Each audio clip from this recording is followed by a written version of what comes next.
नमस्कार, जनअपेक्षा न्यूज में आपका स्वागत है। रुक करते हैं खास खबर के साथ। अखिल भारतीय कांग्रेस कमेटी द्वारा 27 जनवरी को डॉक्टर भीमराव अंबेडकर की जन्मस्थली महू में जय बापू, जय भीम और जय संविधान कार्यक्रम का आयोजन किया जा रहा है, जिसकी तैयारियों को लेकर आज उज्जैन में प्रदेश कांग्रेस अध्यक्ष जीतू पटवारी ने कांग्रेस कार्यालय में उज्जैन और मंदसौर की विधानसभाओं के पदाधिकारियों की बैठक और तैयारियों की समीक्षा की।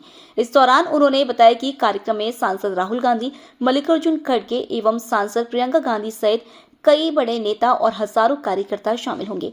बैठक के बाद जीतू पटवारी ने मीडिया के साथ बातचीत में प्रदेश सरकार को जमकर आड़े हाथों लेते हुए कई आरोप लगाए।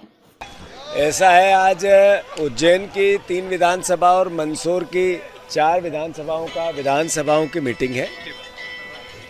लगातार भारतीय जनता पार्टी संविधान का अपमान करती है, आरक्षण पे सवाल उठाती है। जो मोहन भागवत जी ने 3 दिन पहले अपना बयान दिया और ये कहा कि देश की आज़ादी 1947 में नहीं मिली थी, ये उन शहीद स्वतंत्रता संग्राम सेनानियों का जिनने देश के लिए शहादत दी, उनका अपमान है।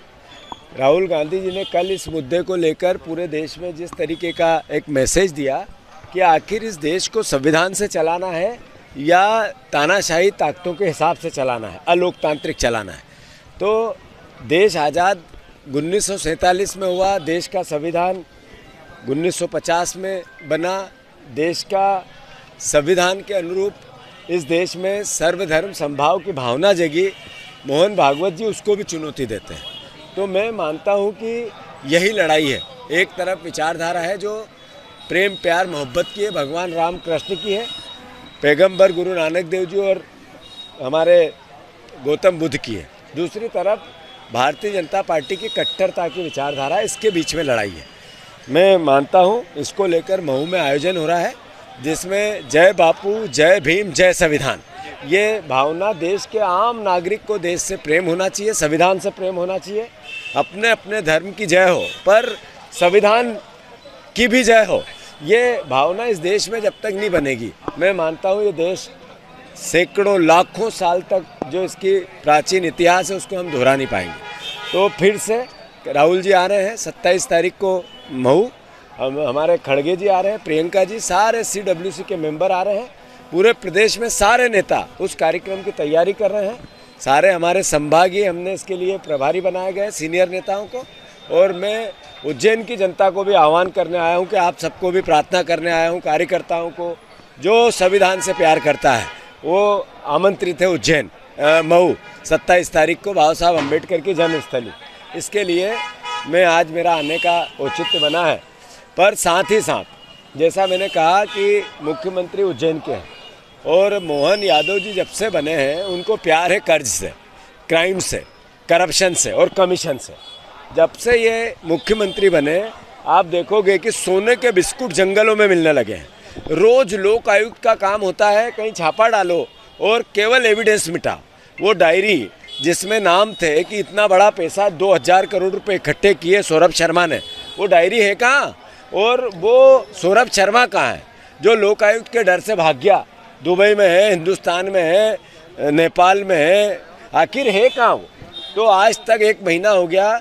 मोहन यादव जी, आप कृपा करके गाँव के नाम बदलने में व्यस्त हो, पर लोगों को जिसके लिए सरकार बनती है उन गाँवों के विकास कब करोगे जिनके नाम बदले आपने? बात यह है कि मैंने पहले भी कहा था कि अगर ईमानदारी से नरेंद्र मोदी की एजेंसियां काम कर दे, क्योंकि ये नया भारत है जो एक आंख से देखता है, अपने लोगों को छोड़ता है और बाकी लोगों पर कार्रवाई बदले की भावना से करता है।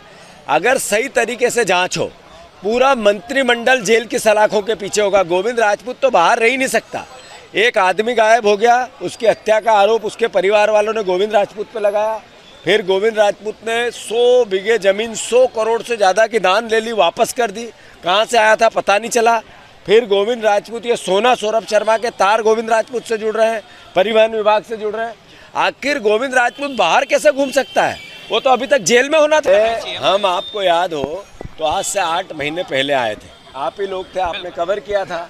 मैंने कहा था मोहन यादव जी, अगर आप में थोड़ी बहुत भी मर्यादा हो तो उज्जैन से शराबबंदी करो। कहा था या नहीं कहा था? अगर 8 महीने में मोहन यादव जी को सुध नहीं आई, उन्होंने कहा नर्मदा के आसपास हम शराबबंदी करेंगे, एक भी गांव ऐसा जहां अवैध शराब नहीं बिकती है, ऐसा नहीं मिलेगा। उज्जैन में भी, धार्मिक नगरियों में भी जैसे ही शराबबंदी होगी वैसे ही ये अवैध शराब का कारोबार बढ़ जाएगा। जो सरकार को पैसा जा रहा है वो पैसा जाना बंद हो जाएगा। परिवहन के चेक पोस्ट बंद हो गए पर उगई चालू है। जो सरकार को जाता था वो बंद है पर नेताओं की जेब भरी जा रही है। ऐसी प्लानिंग मोहन यादव जी की चल रही है।